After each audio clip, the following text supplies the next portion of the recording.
We're back to Monday, people. Final day in the month of August, September. Rolling in here fast and swift. And on last week, we got a little bit of football action. It's always great to get some football action, especially after the long off season we have had. But today, you are locked and loaded onto the hottest show on the streets, the #1 forum for Crimson Tide football news. This being in my own words, with yours truly, Stephen Smith of Touchdown Alabama Magazine. Appreciating everybody for tuning in on today. We got a whole pot of gumbo that we have to discuss, dialogue, conversate, talk about this information and things going on when you talk about the Alabama football program. But as always, we're bringing you the show from Tuscaloosa, streaming this to you via YouTube. Speaking of the channel, go ahead right now, give a thumbs up, give a like on the show, hit that subscribe button, turn all of those notifications on so that way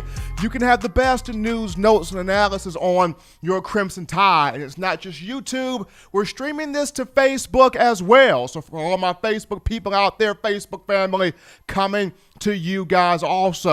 As always, it's great to have the man, the myth, the legend, the maestro, John Ivory in the production studio doing what he does every single time. But we want you to be a part of the show. And you can be a part of the show by calling 205-448-1358. The number to call in to get your voice be heard. Once again, that's 205-448-1358. And one more time, 205-448-1358. People, we're giving you full permission. Blow the phone lines up. Have the phone lines ringing off the hook. Have the chat line ringing off the hook. We want your thoughts, your energy, your passion, your creativity, your enthusiasm when it comes down to Alabama football, which will have its first game of the season on Saturday, September 26th against Missouri.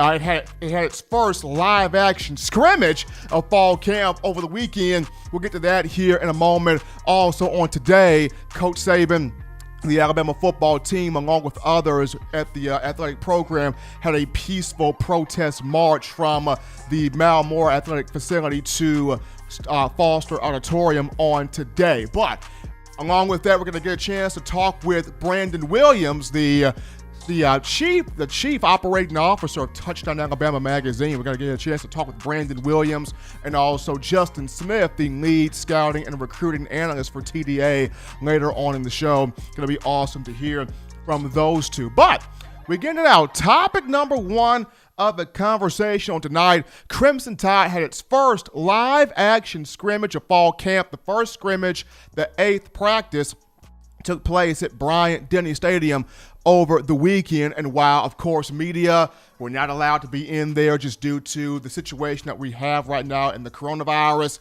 people trying to promote public health and public safety. But it pays to have people that you know closely in line or close within the program that know a lot about the Alabama football program so that you can get as much information as you can. And from the people that I got a chance to speak with, I picked up quite a few big nuggets, quite a few pieces of information from the scrimmage, but I'm going to dive into my 5 standouts, my 5 stars, the 5 big things that took place here from the first scrimmage. Now, before I get into that, some honorable mention things. The first honorable mention thing here was the kicking game. Alabama kicking game did well in the first scrimmage. The punters, Ty Pirine played well, did a great job. But Will Reichert, the sophomore from Hoover High School in Alabama, came in that 2019 class.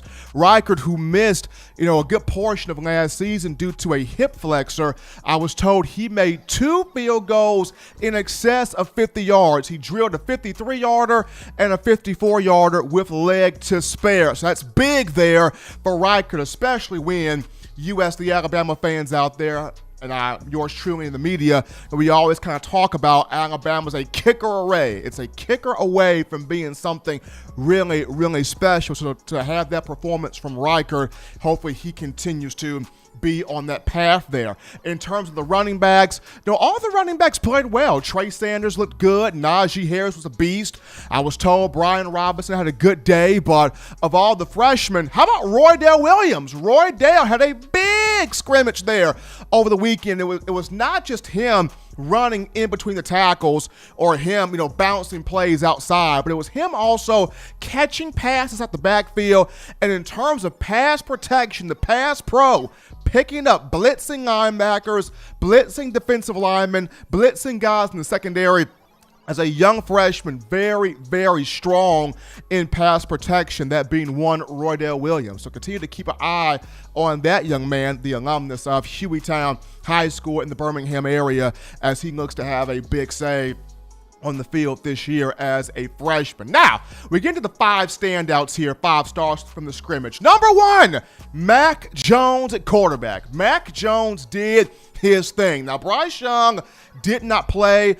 Coach Saban talked about he did not scrimmage with the team, but the 5-star freshman will be back this week to practice with the team. So Mac Jones and Paul Tyson got a lot of the reps here over the weekend, along with, walk-on Braxton Barker had some time on the field out there as well. But Nick Saban normally does not like to give quarterback stats from a scrimmage. He typically keeps those things close to the vest. He tends to kind of have the media scramble to figure out, okay, how did this quarterback do? What did this QB do? How did this guy look? He doesn't like to give out quarterback numbers, but had a change of heart over the weekend. Mentioned that Jones went 21 for 36 passing with 3 touchdowns. And the moment he got the numbers 21 of 36 out, that's 58.3%. A lot of people are like, hold up. This is bad.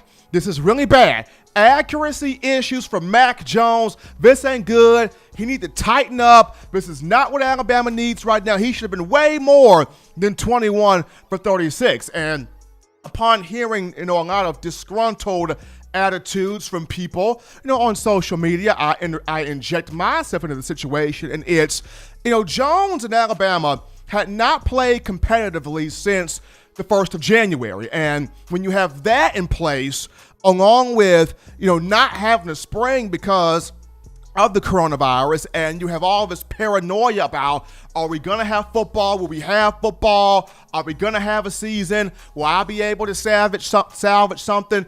Are we going to have football? And despite all the commotion that has happened, and Coach Saban fighting to get a preseason practice program and fighting to have a fall camp, among other things, we were able to get the practice program, get the fall camp. Mac Jones was able to get on the field and, have, 3 touchdown passes in that game. And according to people I talked to, I was told, hey, he looked like a dynamic leader on the field, drove the ball downfield, and this was against the first-team defense, y'all. Now, he had some plays with the second-team group, but this was mostly against the first-team defense and a unit that, mark my words, will be the best unit in college football this season. I was told Mac Jones made some throws with pressure all in his face, under duress. Outside linebackers, they hit the pocket, they crashed the pocket, they collapsed the pocket, and Jones looked like Joe Burrow from last season out there.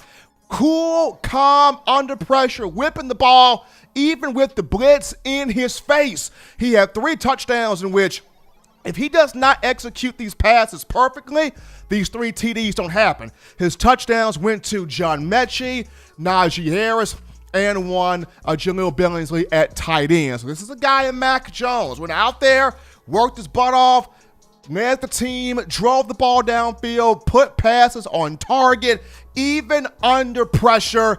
That's a good sign there from Mac Jones, showing that calmness, that calm demeanor, despite the rush there being in his face. So that was number 1 for me. Number 2 star standout from the scrimmage was Alabama's number 3 receiving option. It will be receivers by committee. We know what we're seeing with Jalen Waddle and Devontae Smith. The proof is in the pudding with those two, but some guys that stepped up, I was told. John Mechie had a field day. He had several catches in the event, including one for a touchdown from, of course, Mac Jones. Javon Baker, the true freshman, they are not going to keep him off the field. Sorry, not sorry. He is not going to be kept off the field.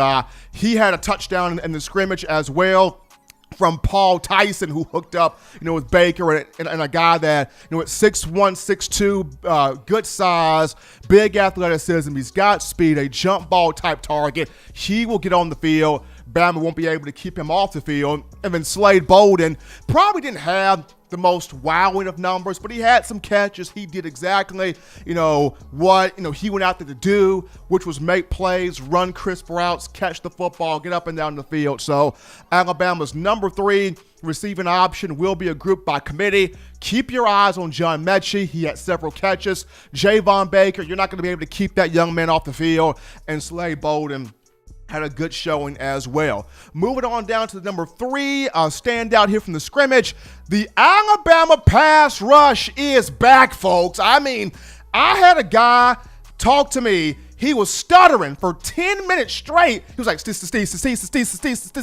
I'm like, bruh, calm down. Talk to me. Steve, that pass rush back, bruh. It's back. It's back, man. Bama back on their stuff, man. It's back. And I was like, okay, how is it back? Explain to me how it's back. And, of course, Coach Saban talked about, Chris Allen and Ben Davis, both guys, the veteran guys, the experienced guys, they both played well. They both collapsed the pocket. They were both flying around the field, knocking guys out, making plays. But Saban pulled out Will Anderson and Drew Sanders. And he said, guys, these 2 freshmen right here, they're still learning about what to do and why to do it that way, but a lot of promise, a lot of upside, a lot of big potential. I was told Will Anderson, that guy had a field day. Between 3 and 5 sacks from Will Anderson. Drew Sanders flying around the field, being instinctive, making plays. Those guys hit the pocket. They collapsed the pocket. They got into the face of Mac Jones, of Paul Tyson, of Braxton Barker. This is the type of defense that U.S. fans want to see. So that was the 3rd thing, the pass rush being back right there. Number 4, communication was back on the defensive side of the football. Now, I was told Coach Saban and his staff, they set the scrimmage up solely for the defense, right? The defense knew every move the offense was putting out there and the communication from the defense. This is why it's so important to have Dylan Moses back. I mean, Moses, they got the calls in. Everybody was in the right spot, on key, on cue, on target, flying around the field with their head on fire, making plays on the football. It was like soldiers going to war almost. Dylan Moses got the call out there. He got everybody lined up. Everybody knew what they had to be at. There was no confusion. There was no friction. There was no issues. Everybody flew to the football and was making big plays out there. So the communication back on defense. And last but not least, number 5, the secondary.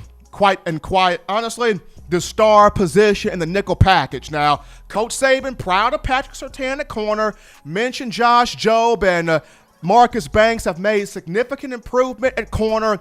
He talked about Jordan Battle, Daniel Wright, all these other guys in the secondary. But he pulled out Brian Branch and Malachi Moore. Pulled out both true freshman 4-star guys in the secondary. And much like Drew Sanders and Will Anderson, Coach Saban said, hey, Brian Branch, Malachi Moore, big potential. They can play this position. They can play winning football at the position.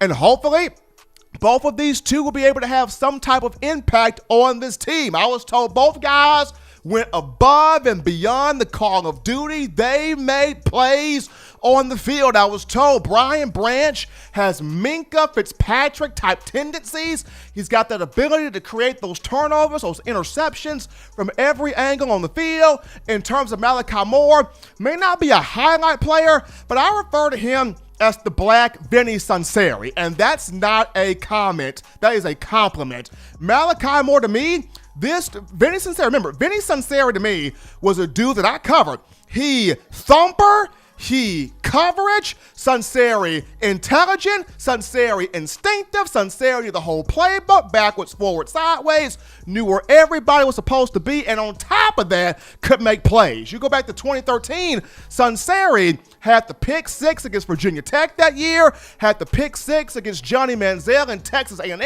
and if the brother did not get hurt, we're talking about a defense that season, 2013, that would have won the national championship. So Malachi Moore in the scrimmage, he laid out Miller Forrestall tied in on one play. I was told that Forrestall caught the pass from Mac Jones, was trying to get upfield, and Malachi Moore had some bad intentions for Miller Forrestal, blew him up on that play. So you got some freshmen here stepping up as well in the secondary. But we take our first break on In My Own Words. Don't touch that dial. Just getting started on a Monday. When we get back, we go to your phone calls, your thoughts, your concerns, your tweets, your texts, your chats after this.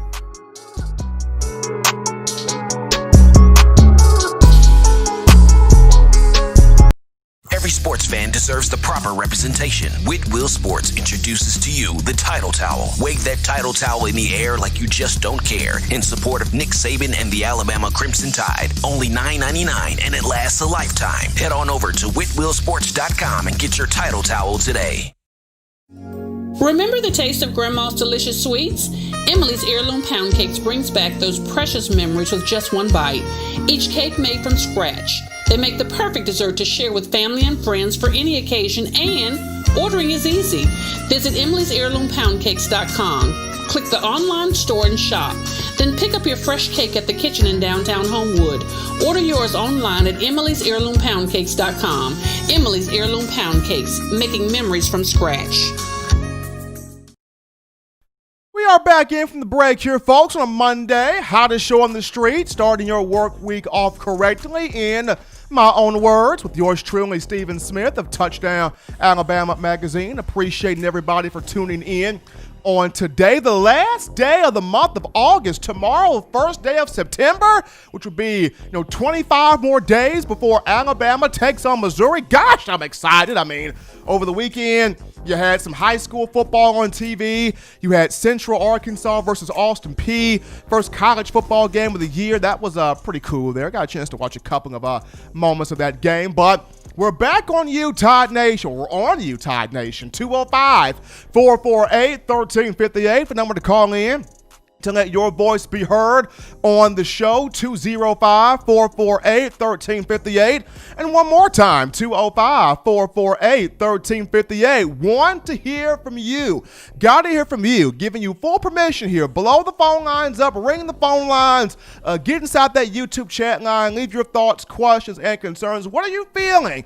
What are your thoughts, concerns, questions, ideas when you talk Crimson Tide football? But as you're getting your thoughts together right now, a couple of interesting topics here. First and foremost, Mark Barron, former Alabama safety Mark Barron, is now with the Denver Broncos. Mark Barron, who was a first-round pick of a 2012 NFL draft to the Tampa Bay Buccaneers. He was with the Buccaneers, and he went to the St. Louis/LA Rams. He spent a year with the Pittsburgh Steelers last year. It was a good year he had with the Steelers. 82 tackles on the season for the team in 2019. And so this year, he has signed a one-year deal with the Denver Broncos. So he will go to Colorado, Mile High, the Mile High place right there in Denver. So you've got Mark Barron, who'll be playing linebacker. You got Kareem Jackson over there, another former Alabama defensive back. And then you have Jerry Jeudy, the number 15 overall pick in this past draft back in April at wide receiver. But before we continue those points there, we pick up our first call of the night coming from Wayland. Wayland, man, it's Monday. What's going on? Man, I was sitting here eating my trolley sour-bite octopuses. I thought somebody was going to call in tonight. I tell you what, Stephen, listen, I told you, the lady, that rubber hose on your desk where they could see it. Tell me what's going on down there today, Stephen. Doing good, man. Doing good. I mean, Alabama had the protest march on today. Of course, last week, first college football game of the season. Had some great high school football action, but very proud to get the information that I got from the scrimmage over the weekend. It just looks like the Alabama football team is back to where U.S. fans and I myself have known and recognized for it to be. I mean, it was fun watching Tua Tagovailoa throw the ball around the field 40 to 50 times a game and having Alabama score 50, 60 points the last 2 years. Don't get me wrong, that was fun. But just looking at what Alabama's known for being, it's known for being an offense that can score points, but it's also known for having that defense that will demoralize and absolutely embarrass you. And I feel like Coach Saban sensed it. a lot of people sense that, the tide was going away from the culture that has made it special for quite some time. So hearing, the defense, the communication back there, pass rush, getting to the quarterback, guys stuffing the run, and even though you had your offense make plays in that first scrimmage, to see that defense back to being that strong defense, it's good to hear that. Yeah, the way it's looking, all these videos and stuff sounds like the pass rush is back. I'm sure it is when you go in 2 and 3 deep. We didn't have that last year, but all those young guys that plays got all the experience this year. So all the older ones stepping up, they right behind them. Here comes another line. So maybe they may not be, these teams may not score a whole lot this year, Stephen. I don't know, but I'll just get out of here where somebody else can call in tonight. We'll try to get a poem for Wednesday, work something up here. But hello to everybody in the chat, and I'm glad the March went well today, and I knew it would, so I really wasn't worried about that. I knew Coach Saban had that under control, and Mr. Greg Burns, and I just wish Coach Moore was there to see all this. I think he'd be very proud of the team, Stephen, and the whole university that he dedicated his life to. Absolutely. I think Mal Moore would be very pleased. I think if Coach Paul Bear Bryant was still alive, if Coach Bryant was still here, I think Coach Bryant would be highly pleased with how this group stood together and stood for something that they truly, truly believe in. So it's all about, I remember Devontae Smith held a sign up today that I was able to capture, and Smitty's sign read, "If you don't stand for something, you'll fall for anything." And my mom would always tell me that as a young child growing up. She still tells me that to this day. So to see Devontae Smith hold that sign, and to see players really lock arms together and coaches lock arms together with Coach Saban, leading that front, Mal Moore would be proud. Paul Bear Bryant would be very proud. Absolutely. Coach Bryant will never go away. He'd be proud after Sam the Bam Cunningham took apart Alabama 42-21 in 1972 or 3 there. He figured out, I've got to get some different players on this football team, and he called John McKay and asked him, "Man, where'd you get them players at?" He said, "Well, I got to have some of them guys." But anyway, I'm going to get out of here, and everybody have, like I said, a good Tuesday. I'll see everybody on Wednesday, and hello to everybody once again in the chat, and blow this thing up. Blow this thing up. I'm going to go back, Stephen, and eat my trolley sour bites. Bye, everybody. Appreciate that, Wagon. Enjoy those trolley sour bites. Let me know how those go. We're going to continue with the phone lines right now as we pick up the Chief Operating Officer for Touchdown Alabama Magazine, Mr. Brandon Williams, joining the phone line right now via In My Own Words. Brandon, how are we feeling? I'm doing well. How y'all tonight, man? Doing outstanding. Well, Mr. Williams, today, Alabama head coach Nick Saban, the entire program, from the football team to other athletic venues as well, had a peaceful protest march from the Mal Moore Athletic Complex to Foster Auditorium in speaking on Black Lives Matter and protesting the racial injustice that has gone on in today's society. Kind of what were your initial thoughts on the demonstration, and what did that mean to you, and how did you take it? Well, first I gotta correct you. You don't call me Mr. Williams, man. Call me by my real name. All right, that's the first thing. But to answer your question about today, the thing that I appreciated about today was the unity that was shown with the university. As an alumni myself, I graduated in 2007, and there was a time when I was there. Obviously things were not in terms of where things were back in the 60s and 70s when University of Alabama was barely integrated.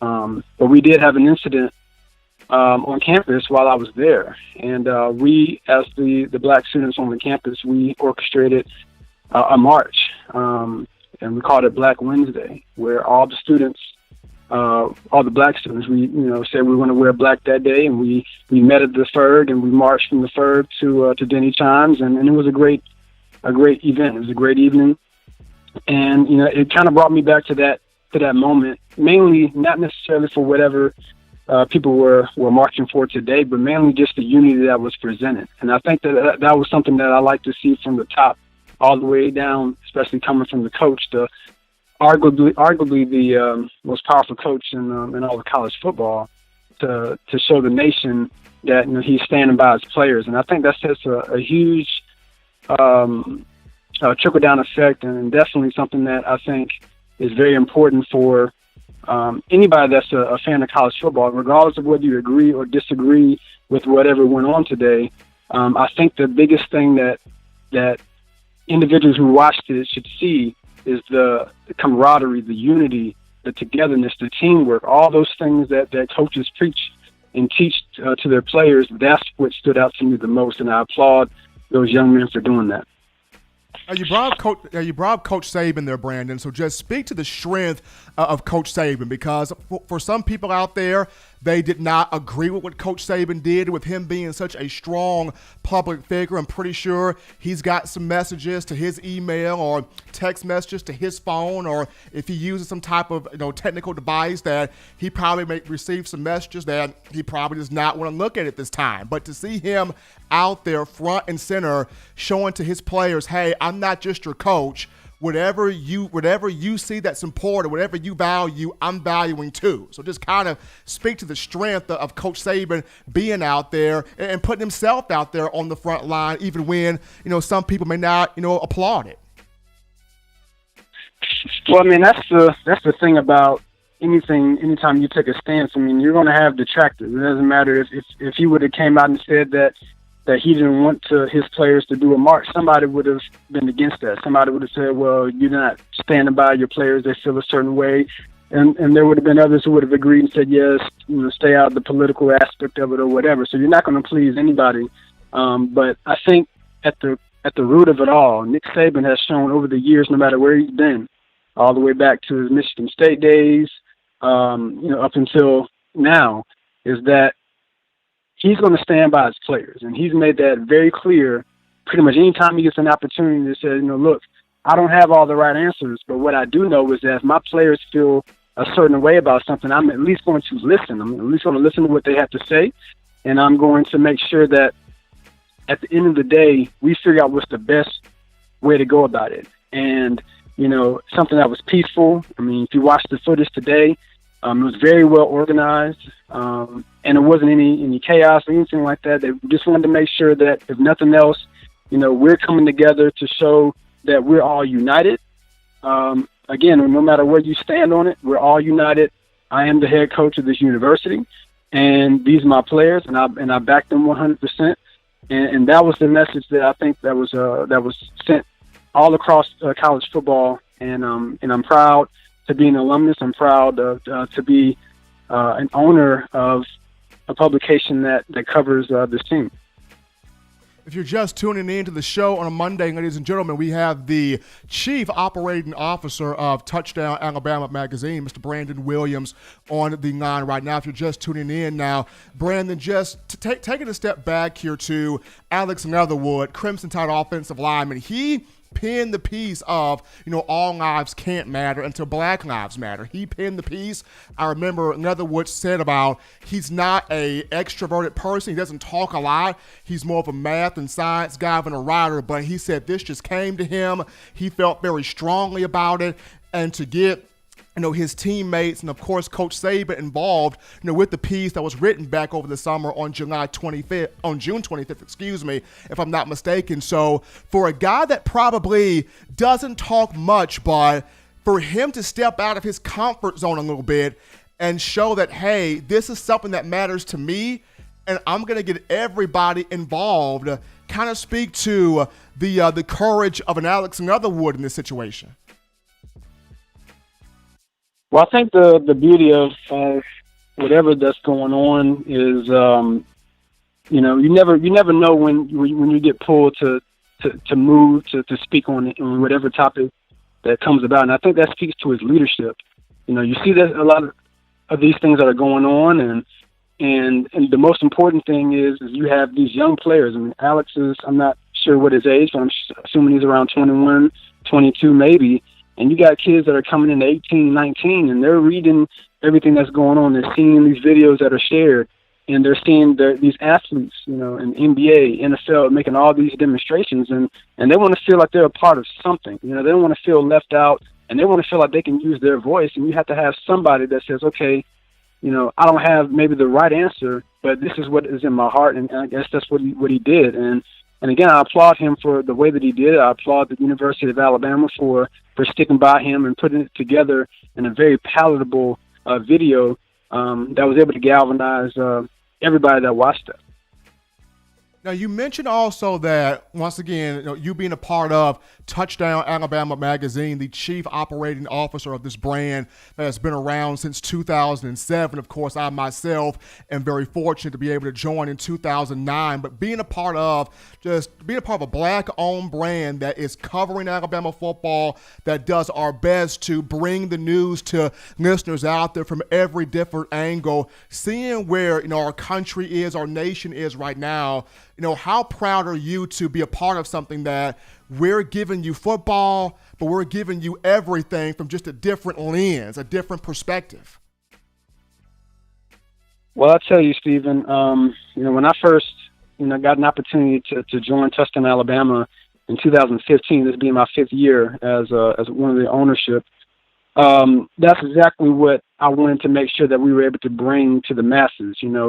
We are different in terms of how we look based on the demographic of the university. As a student there, the population of the Black students was maybe 13-14%. So not a bad population considered the typical non-HBCU schools.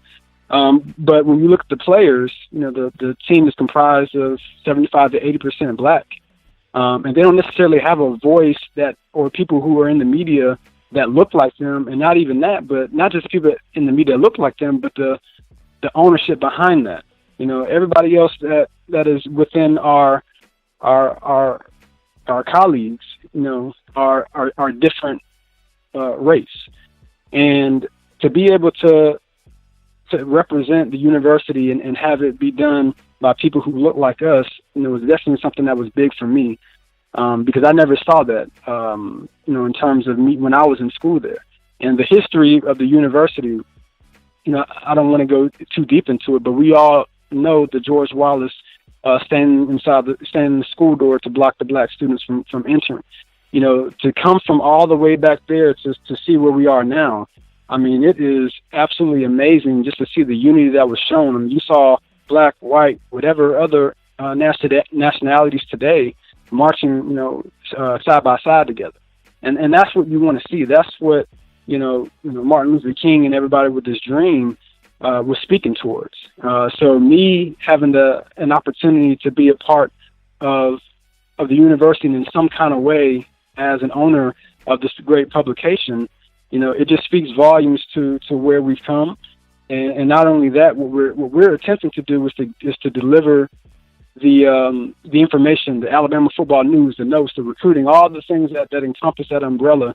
We do want to give that into a different perspective and give it in a different way, but still give it to you at the most professional way as possible. And I applaud you, Justin, and everybody else that we have, Pat, everybody else that's on the front lines with us for making that happen. And we're just really getting started. That's the beautiful thing about it. He's Brandon Williams, ladies and gentlemen, the Chief Operating Officer for Touchdown Alabama Magazine, joining us live here via the In My Own Words hotline on today. Brandon, be safe out there. Be good. Appreciate you so much for giving your knowledge, your expertise, your insight on what did the march mean to you in terms of Alabama football and the University of Alabama athletics doing the peaceful protest on today. Stay safe, but be good, man. And I have one last thing real quick, if I may, Stephen. I don't get a chance to watch the show every day, but when I do tune in, it's a beautiful thing to just watch all of these wonderful fans that we have who have helped us build this wonderful live show. To see where we started from, being in a basically a bedroom, what it seems like, to now having a studio to where we can produce this live. All of this was made by what we have right here. We have 100 people, what it looks like in the comment section right now. I've seen where people have donated money through the super chat feature here. All those things is what allows us to continue to go. So I commend each and every one of you fans, you viewers who continue to support us, who've purchased subscriptions from us. All those things are things that don't go unnoticed, and they are things that continue to keep us going strong, and we can't do this without y'all. So I definitely appreciate that for anyone who's still listening. And you guys have a great day. John, you take it easy. Tell Justin I said hello as well. Absolutely, Brandon. You have a good one, man. Be good out there. Yes, sir. Thank you. You too. Our own Brandon Williams, the Chief Operating Officer of Touchdown Alabama Magazine, just coming on here to talk about, what did the march mean to him, the peaceful protest march that the Crimson Tide, University of Alabama Athletics had on today. Before we take our next break here on the show, got a small announcement. Jalen Hurts was actually on the field for the Philadelphia Eagles during training camp. I know Carson Wentz has been nursing an injury, so Jalen Hurts has been able to get some first-team reps here with the offense. This is huge, just seeing how Hurts was drafted in the second round, pick number 53, if I'm not mistaken, overall, and a guy that has a lot of ability, a lot of talent. He grew as a passer throughout his college career, so going to be fun to watch his development as he is now in the pros with the Philadelphia Eagles. But we take our next break here on the show. Upon our return, we sit down with the man, the boots on the ground in recruiting, one Justin Smith of Touchdown Alabama Magazine. He's coming after this.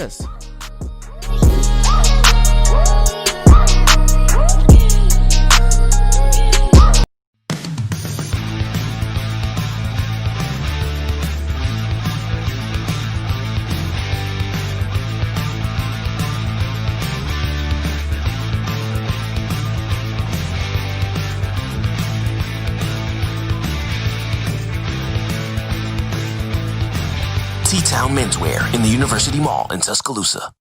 Touchdown Alabama Magazine is Alabama football's premier publication. A subscription to Touchdown Alabama Magazine is the perfect gift for any Alabama fan. For exclusive news and information, recruiting updates, a free annual print magazine, and more, go to touchdownalabama.com and click join. Only $5.95 per month or pay $49.95 for a full year subscription. That's a saving of almost $22. Go to touchdownalabama.com today and roll Tide.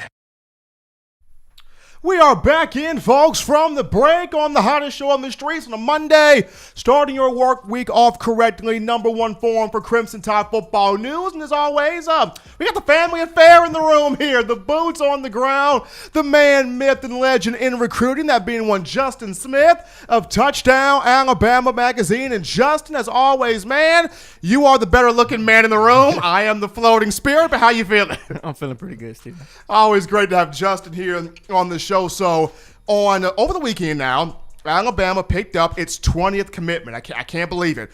For a long time, it was stuck at one with Deontay Lawson out of Mobile, and fans were going, oh my gosh, what are we going to do? And you look up later, you're at 20 commitments, number one class in the country for 2021. But the 20th commitment was Tim Keenan, the four-star defensive lineman out of Ramsey High School in Birmingham.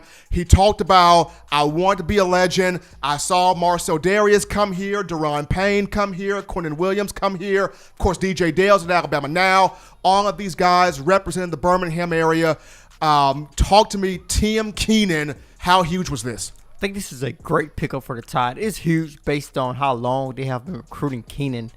It is not too many players in this 2021 recruiting class who have been getting recruited as long as Tim Keenan from the University of Alabama. Of course, they put an offer on the table for the Birmingham product heading into his sophomore season. They had seen him play and participate in multiple Nick Saban football camps before they put that offer on the table. His dad actually shared a story with me when Tim Keenan was actually a sixth grader at a Nick Saban football camp. You're freaking kidding me? Yeah, the Alabama coaching staff actually moved him up to the high school competition at that particular camp, and ever since then, every time he came to a Nick Saban football camp, the coaching staff will always pay attention to him very closely, and that is one of the reasons why they put an offer on the table for him heading into his sophomore season. So this is a great pickup for the Tide here in terms of how long they have been recruiting and trying to get Keenan to buy in to that program, but it is also a great pickup based off what Tim Keenan can do on the football field. He can do a lot of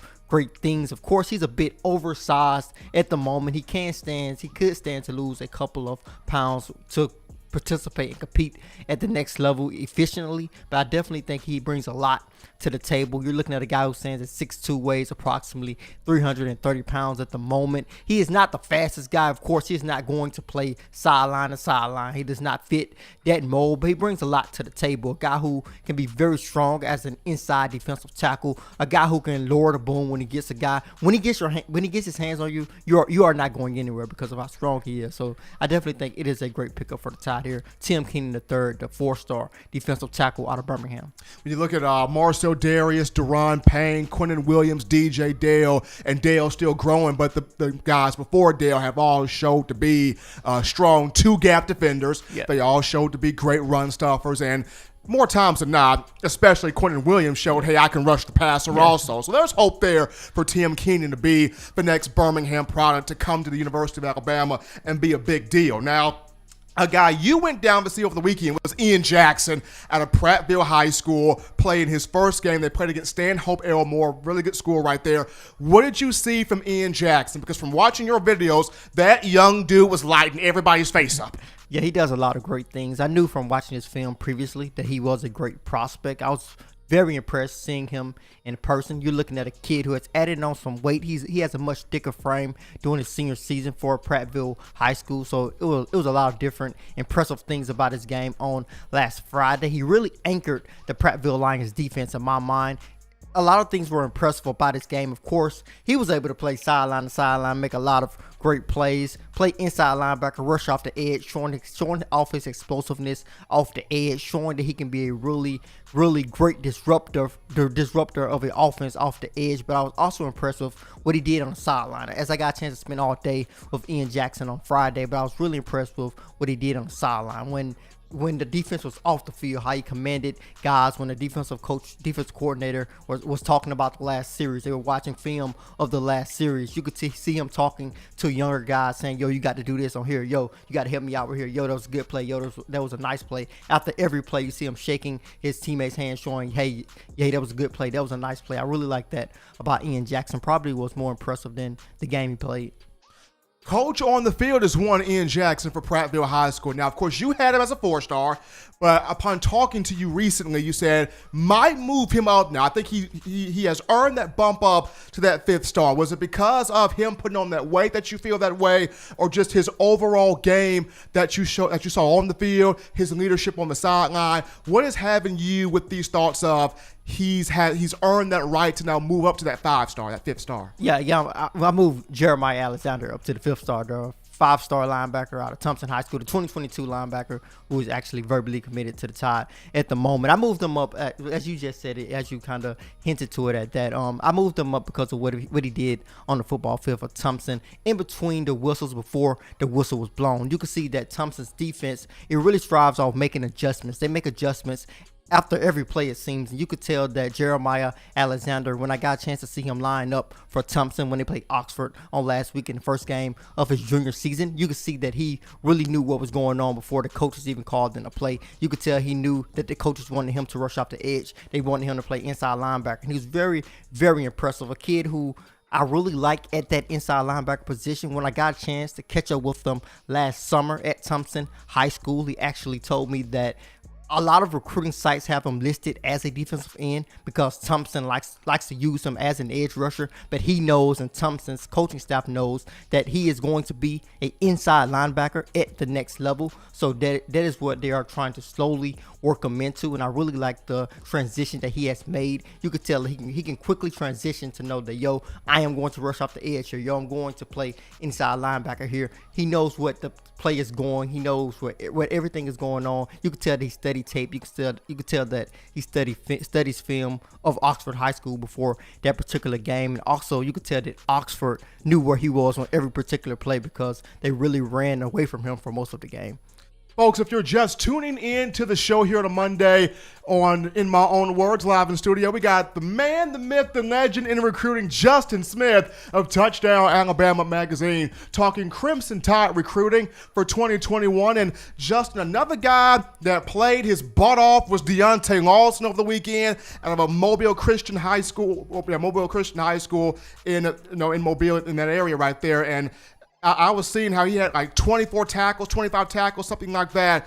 What sets Deontay Lawson apart? I know he's been the longest commitment for Alabama for 2021, but what makes this young man special, especially when you watch him on the field? I think it is his all-around athleticism as a linebacker, because he plays for Mobile Christian School, which is a 4A school, which is not one of the bigger classifications when it comes to the state of Alabama in high school football, which means that he has to extend himself in several different ways at the high school level. Of course, he plays wide receiver for Mobile Christian School, also plays inside linebacker. He's the captain of that defense, one of the captains on Mobile Christian School's team. And when I got a chance to catch up with him in Mobile on last summer, you could tell that he was a kid that was constantly working, a kid that was constantly putting in work in the weight room as he has put on some weight heading into his senior season. So I've kind of felt that Mobile Christian was going to use him a lot more heading into this upcoming season, as he actually scored the game-winning touchdown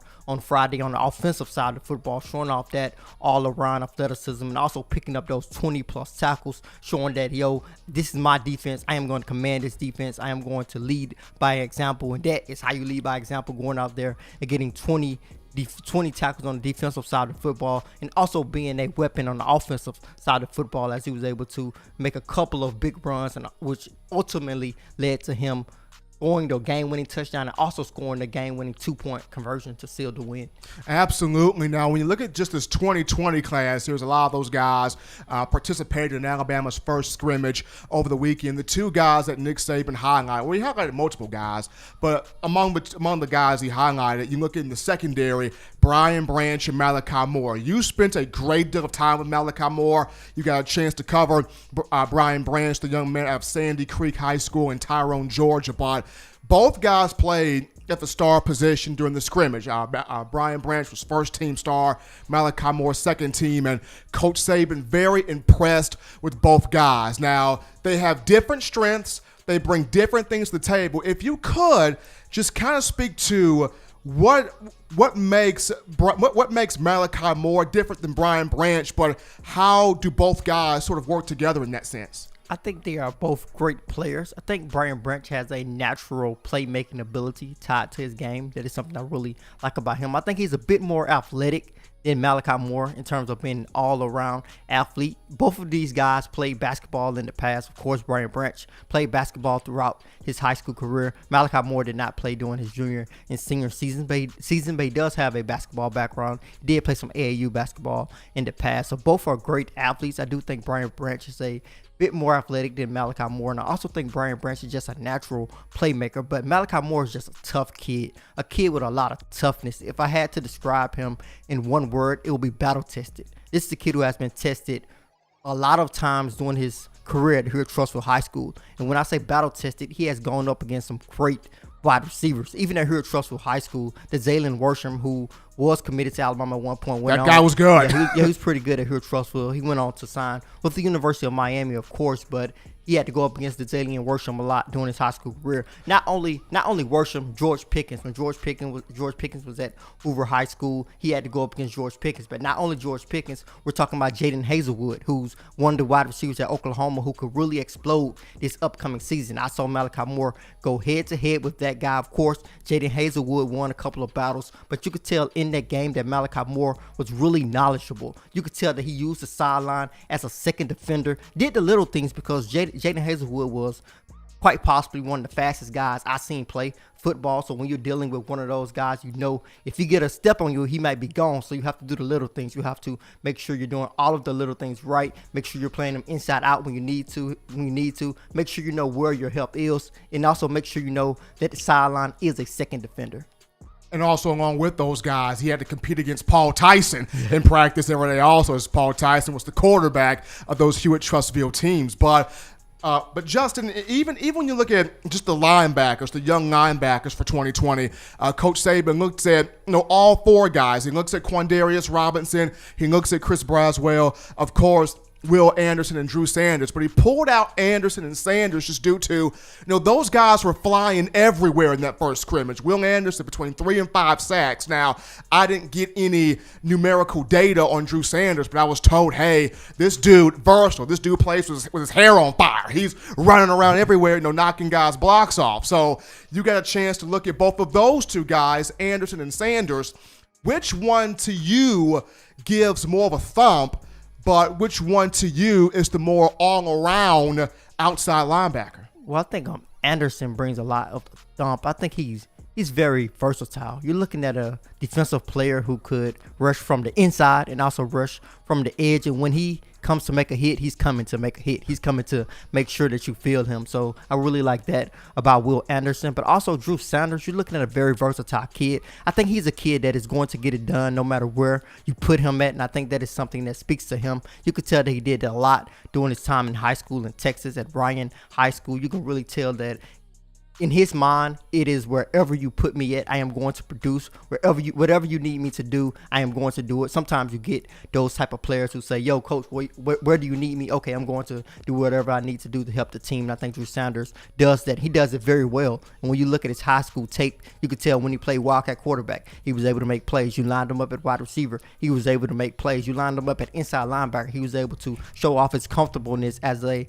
linebacker against the pass, which is something I really like about young linebackers. I talk about that a lot. I really like to see a young linebacker show a lot of comfortableness in pass coverage. He was able to rush from the edge, which is what Alabama's coaching staff wants him to do, and he really fits that mold as an outside linebacker in terms of the Tides defense, a long, lengthy guy who can really get after the quarterback. Folks, if you're just tuning in to the show, we got the man, the myth, the legend, the boots on the ground in recruiting one, Justin Smith, live in studios, the lead scouting and recruiting analyst for Touchdown Alabama Magazine, talking 2021 Crimson Tide recruiting and other things along with that. But Justin, so you got about 7 spots left here.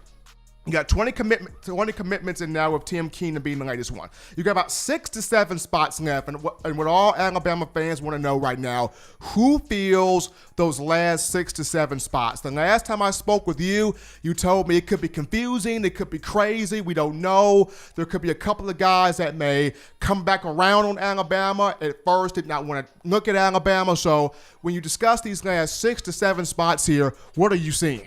I think it is pretty interesting at this point. A lot of different things are still in the air.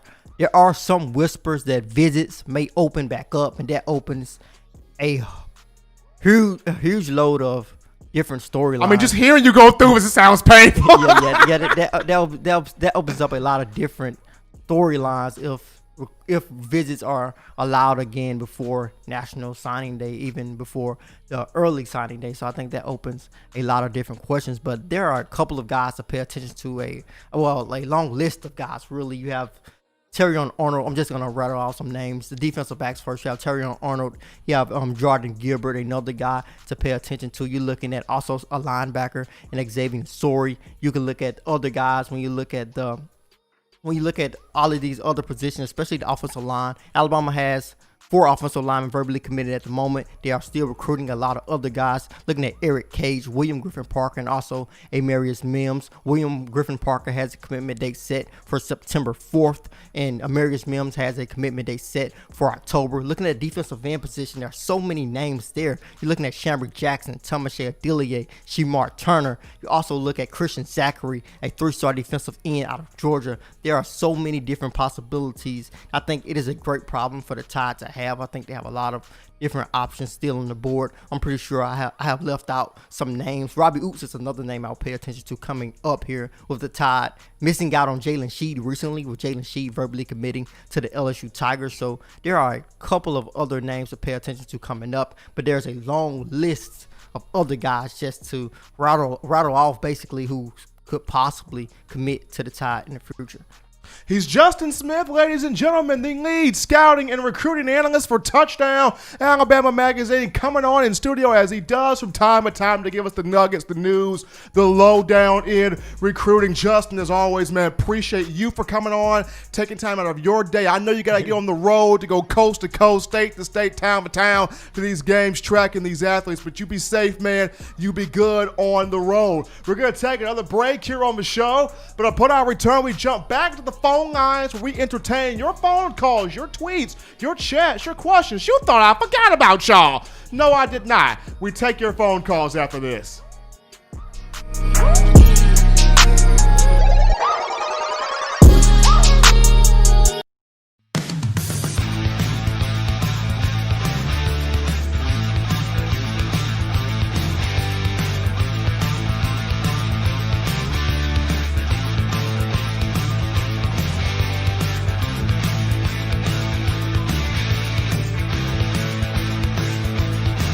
T-Town Menswear in the University Mall in Tuscaloosa.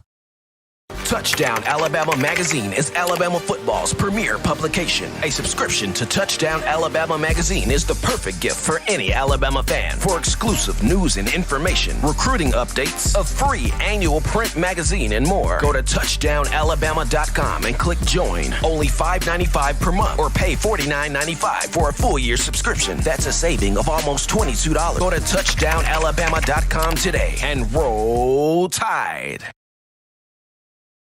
We're back into the action, folks, on Monday, starting your work week off correctly in my own words. How to show on the streets, #1 forum for Crimson Tide football news. I'm yours truly, Stephen Smith of Touchdown Alabama Magazine. Appreciating all of you for checking us out on today. I see that 106 in the chat line. Continue to blow that thing up there on YouTube. Appreciate you guys. And before we get back to the call lines, 205-448-1358. The number again, 205-448-1358. And one more time, 205-448-1358. We got to go to some super chats right now.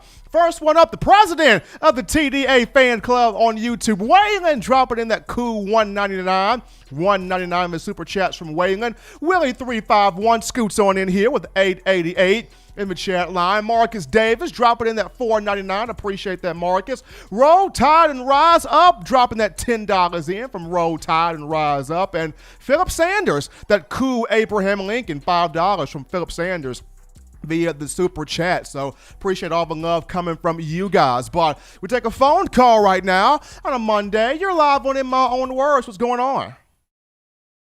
Hey, Steve, how you doing? This is Sean from Huntsville. Sean, bro, what's going on, man? Nothing. Just tuning in, listening to the show. Wanted to chime in real quick, man, and give my respects and love and thanks to Coach Saban and all the players for showing the love that they did, man. You know, it's tough and it's difficult, man, and I really appreciate Coach Saban. That's why that guy's at the forefront of everything, man. It's college football. I don't know if people noticed, but a lot of the recruits was chiming in elephants and things of that nature. And I know a lot of the parents was very happy with that. You know, that shows a lot, man. I really appreciate that as a 40-year-old man. You know, in my 40s, I've been seeing that stuff for a long time, man. You know, as we all have. You know, when you're African American, man, your parents talk with you at a young age about police. You know, obviously we all know it's not all cops, but just those kind, you know.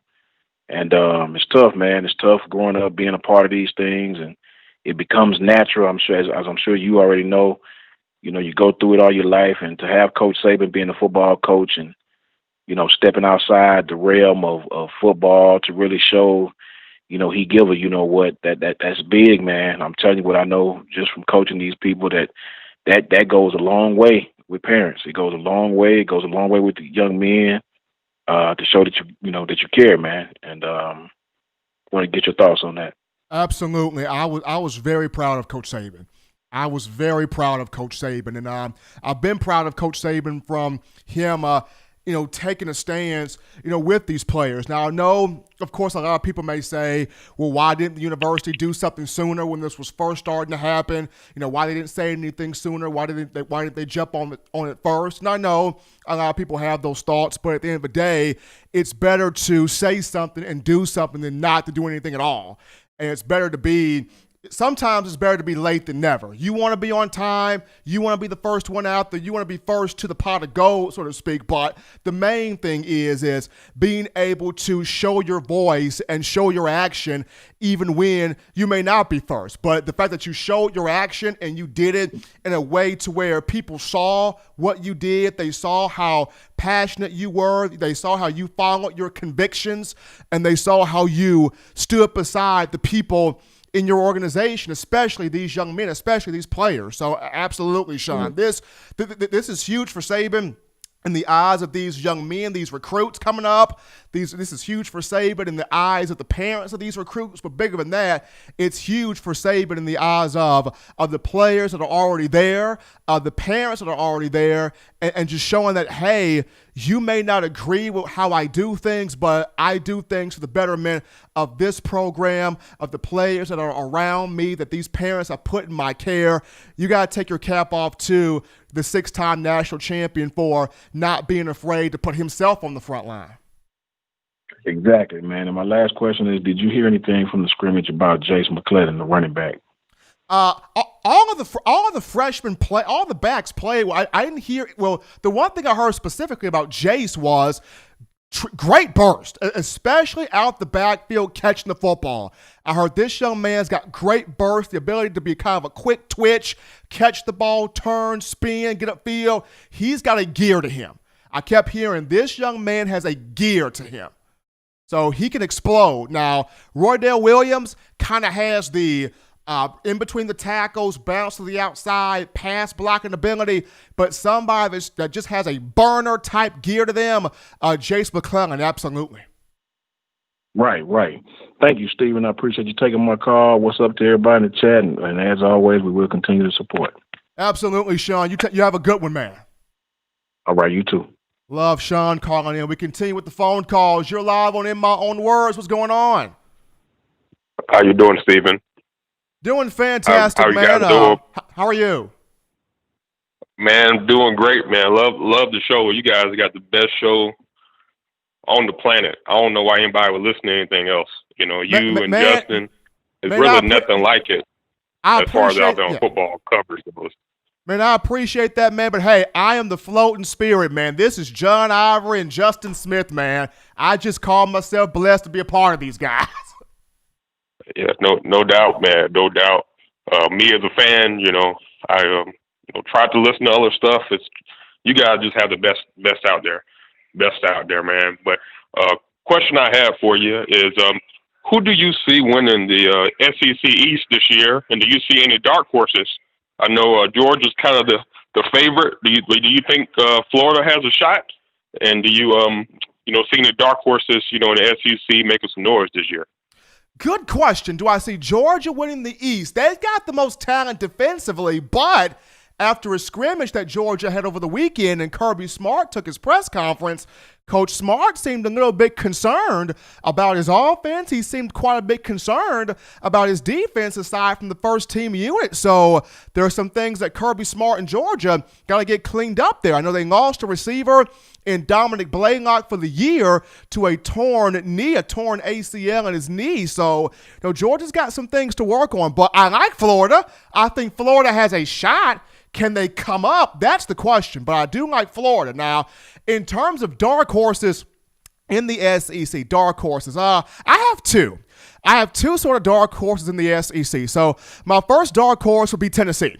Tennessee will be my first dark horse. Now, it depends on, do they have the receivers? Because they lost guys like Juwan Jennings. They lost Marquez Callaway. They lost quite a few talented receivers to the next level. So does Tennessee have the receivers? That's the big question. They got big guys returning on defense. They've got talent on the offensive line with Jeremy Pruitt. But do they have the receivers? If they've got some pass-catching weapons, keep your eyes on the Volunteers.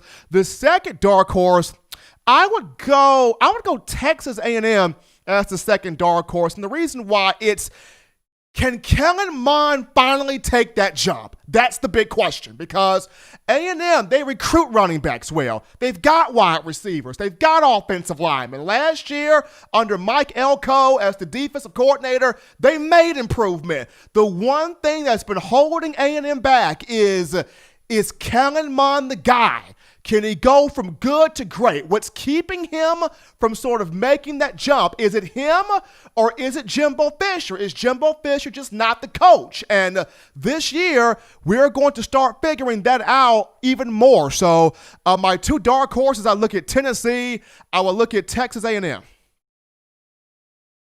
All right. Thank you for answering my question, Steven. Love the show again, man. Best show out there.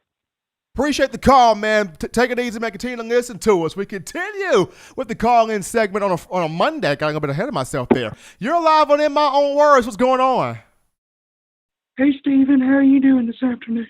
Man, I cannot complain one bit. Proud of Coach Saban, proud of this team and athletics director Greg Byrne and everybody that took place in the peaceful protest march on today. And tomorrow's the first day of September. Man, we're about to get back to SEC football. I have a couple of questions for you. Are you concerned any of the fact that Bryce Young didn't scrimmage in the first scrimmage or missed all of last week? Not concerned about that. I mean, not concerned at all. Bryce Young is somebody of whom Steve Sarkisian mentioned, despite him not having a spring, he has adjusted to the offense rather quickly.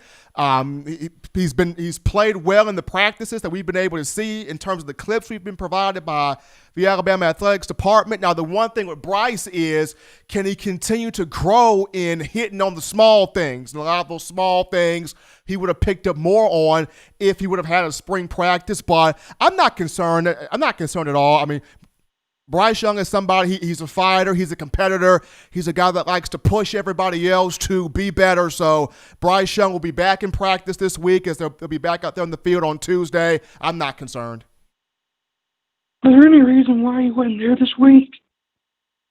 Was there a reason why he was not there? Now, I was told that he was a little under the weather. He was a little sick on last week. That's why I was told he was a little bit sickly on last week, but he's fine now. So he'll be back out there on Tuesday in practice, participating with the guys.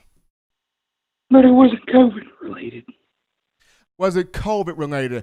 Now, I was told by two people that it was COVID related.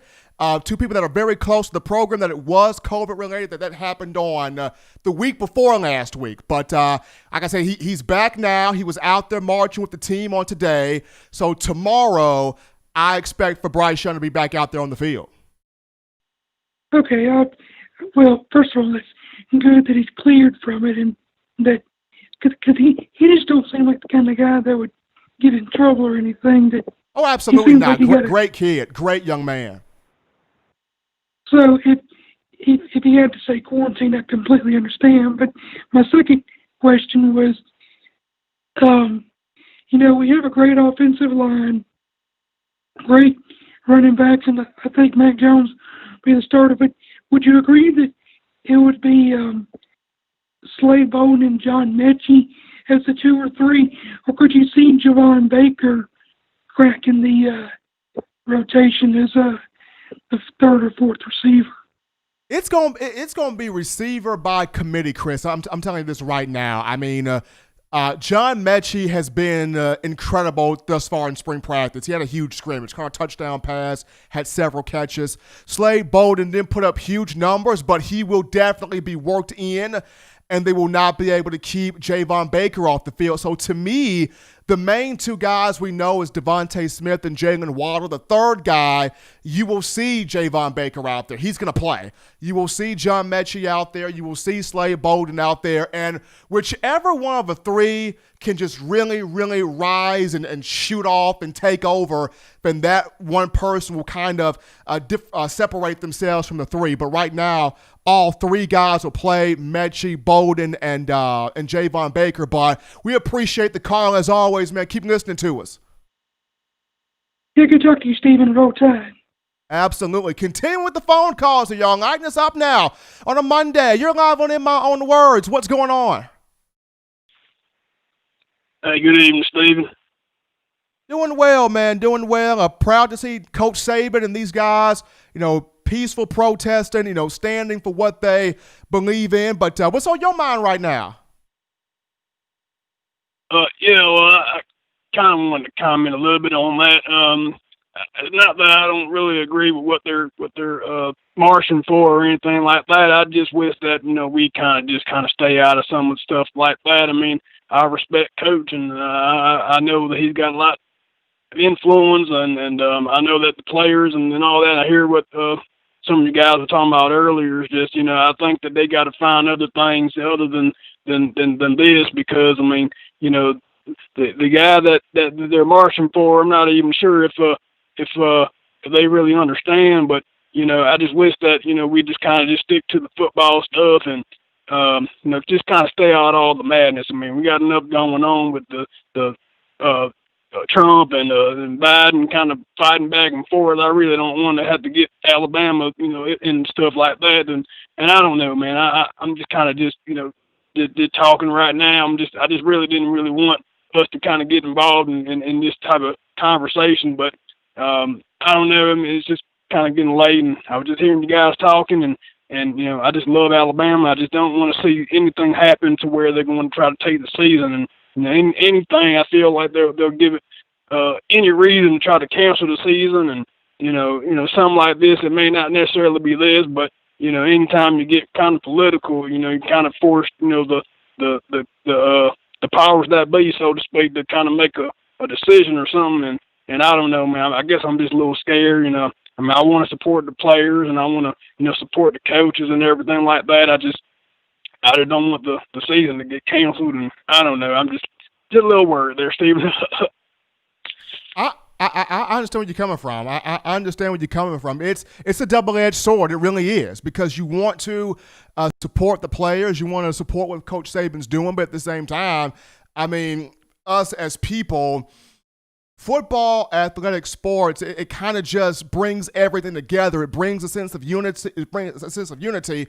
And it also provides a good distraction from what's going on in today's society with the upcoming elections, with the different politics going on, and also the coronavirus pandemic not lumped in there, as well. So it is a slippery slope. It is a double-edged sword. It is something that you want to speak your mind, you want to state your truth, you want to give an opinion, but at the same time, you kind of want to be reserved and in kind of a biblical term, not let your good be evil spoken of, something like that. So I understand exactly where you're coming from with that statement, but we definitely appreciate the call there and everybody for calling in. Once again, 205-448-1358, and I'm going to call in and let your voice be heard here on the show. 205-448-1358, the number to call in to voice your opinion, give your thought, give your ideas. What are you feeling when talking Crimson Tide football here? I guess just kind of a small topic here from me before we take our next break here in the show, and it's just getting back to when Jalen Hurts, man, I'm proud of Jalen Hurts right now. I really am. I mean, for him to have gone from, being starting quarterback at Alabama to him getting benched to, him going to Oklahoma and now him being with the Philadelphia Eagles. I want to see him play this year. I want to see Tua play and Jerry Jeudy play and Henry Ruggs play and, all the guys that were affiliated with the University of Alabama in some way, shape, form, or fashion. I want to see all these guys play, but I definitely just want to see how Jalen does for the Philadelphia Eagles. And can he, continue to take that program, take that franchise and bring it to even bigger heights. But that's just me there speaking on, my excitement for the upcoming football season, college and NFL. But we take another break here on the show, folks. Upon our return, we get into this ESPN FPI. Football Power Index for ESPN has Alabama winning 9 games this year. Where is the loss? Really? Where is the loss? And I'll talk about it on the other side of the break. We'll be back to In My Own Words.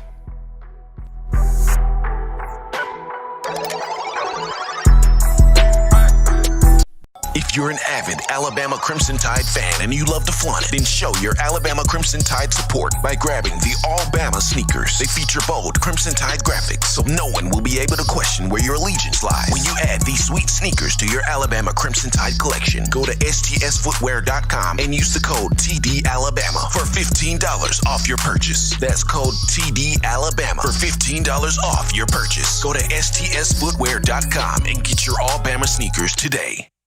Touchdown Alabama Magazine is Alabama football's premier publication. A subscription to Touchdown Alabama Magazine is the perfect gift for any Alabama fan. For exclusive news and information, recruiting updates, a free annual print magazine, and more, go to touchdownalabama.com and click join. Only $5.95 per month or pay $49.95 for a full year subscription. That's a saving of almost $22. Go to touchdownalabama.com today and roll Tide.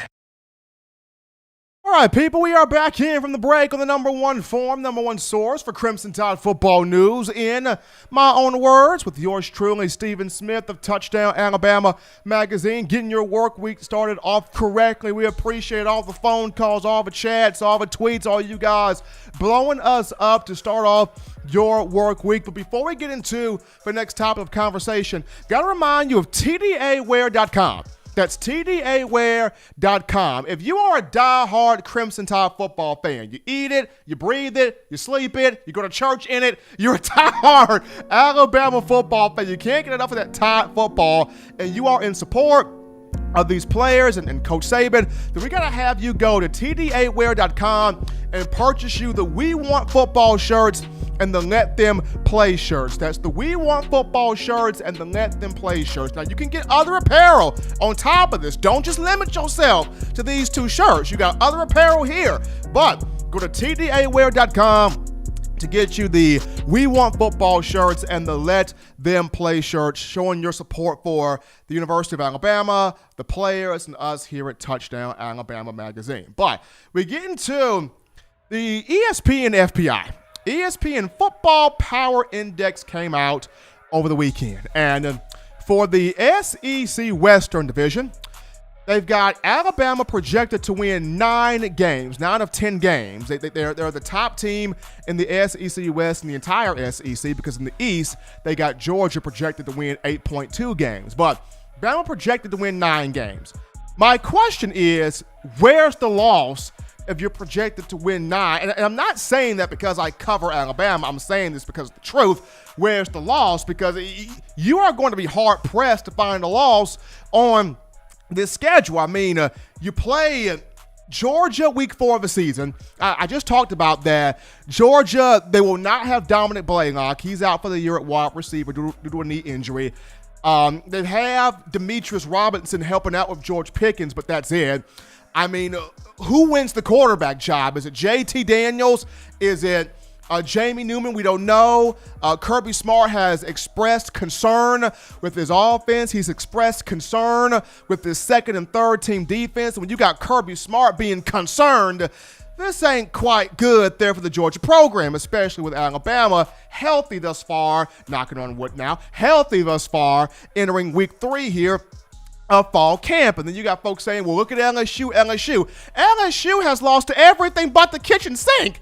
It's Exodus without the Moses. It is Exodus without Moses over there in Baton Rouge. I mean, you already lost 14 to 16 players to the NFL draft, including Joe Burrow. You lost 2 coaches, Dave Aranda to the Baylor Bears as a head coach, and Joe Brady, your elite passing game coordinator, to the NFL with the Carolina Panthers. And not to mention, you've had guys to opt out. And these are not little rinky-dink players. These are starters. You've got Kerry Vincent Jr., defensive back, who had 47 tackles, 9 pass breakups, 4 picks last year. He's opted out. You got Neil Farrell Jr. on the defensive line. He's opted out. LSU had another defensive lineman to opt out here today. And then at wide receiver, Jamar Chase, your Biletnikoff Award winner. You're a unanimous All-American. Your first team All-SEC. You're a 1,000-yard receiver. He had 20 touchdown catches last year. I mean, he was the bread and butter for Joe Burrow. And on top of that, he would have been the guy to really help Miles Brennan develop. And now you don't have him either? So there, LSU is in big, deep, hot water. And then you look at, of course, Auburn not having Derek Brown anymore, not having Marlon Davidson anymore. So they got some guys that they have to replace on the defensive line, as well as try to continue the development of Bo Nix at quarterback. And then with the Iron Bowl not being the last game of the year, as it typically is, Arkansas is the last game of the year this time around. Auburn doesn't have this Iron Bowl as its Super Bowl, as its big game, as its moment to get, real intense about. They don't have that incentive this season with Arkansas being the last game on the schedule for the Crimson Tide. And then when you look at Texas A&M, I talked about it.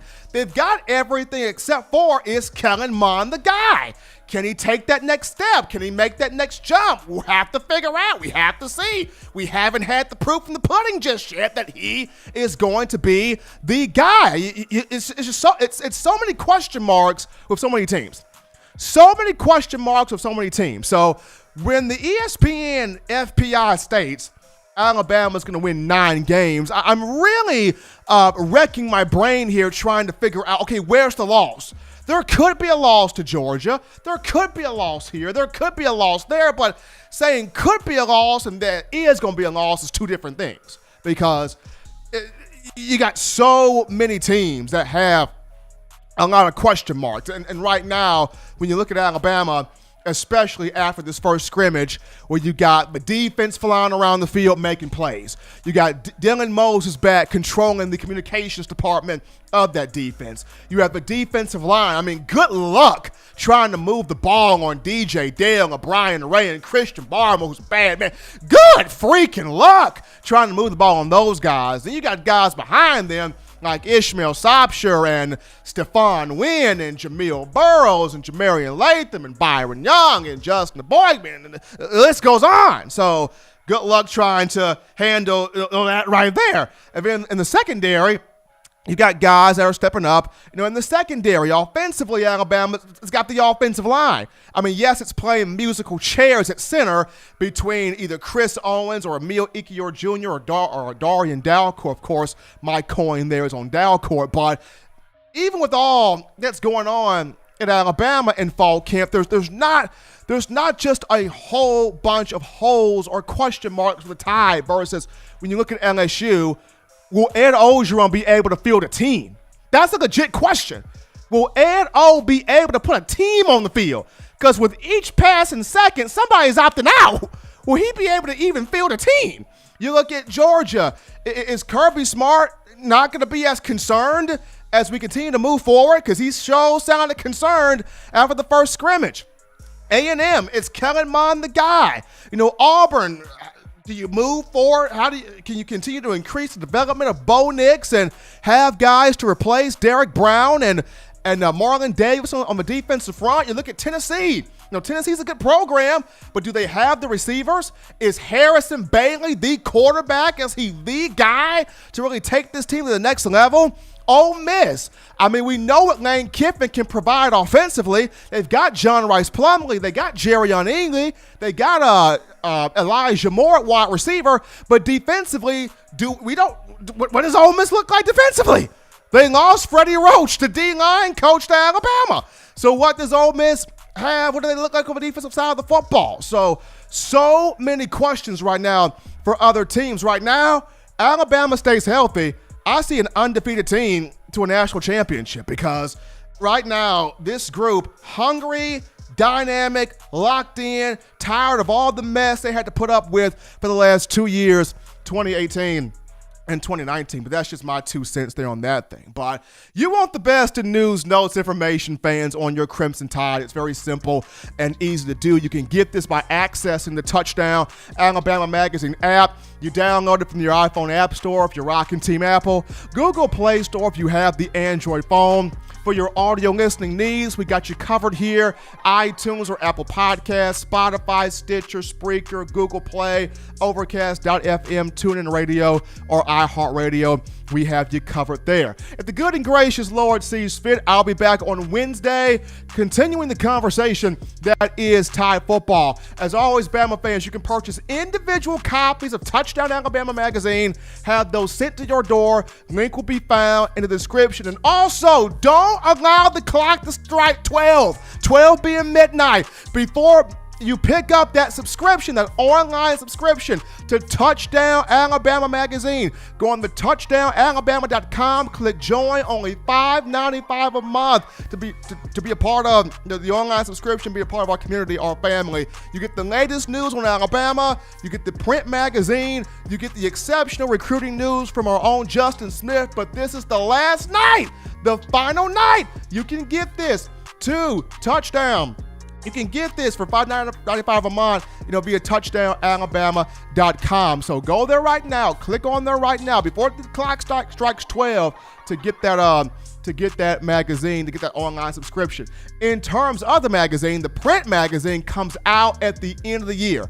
Print magazine will be out at the end of the year for current subscribers. So if you're a current subscriber, you get that print magazine coming out at the end of the year. But until next time, Tide fans, husbands love your wives. Wives appreciate, value those husbands' children. I know school is back in, get that work done, but still do things legitimately to not be bored. Get you those 3 hearty meals a day, those 3 great laughs a day. Protect yourself, protect the loved ones around you. Till next time, folks, spend in my own words.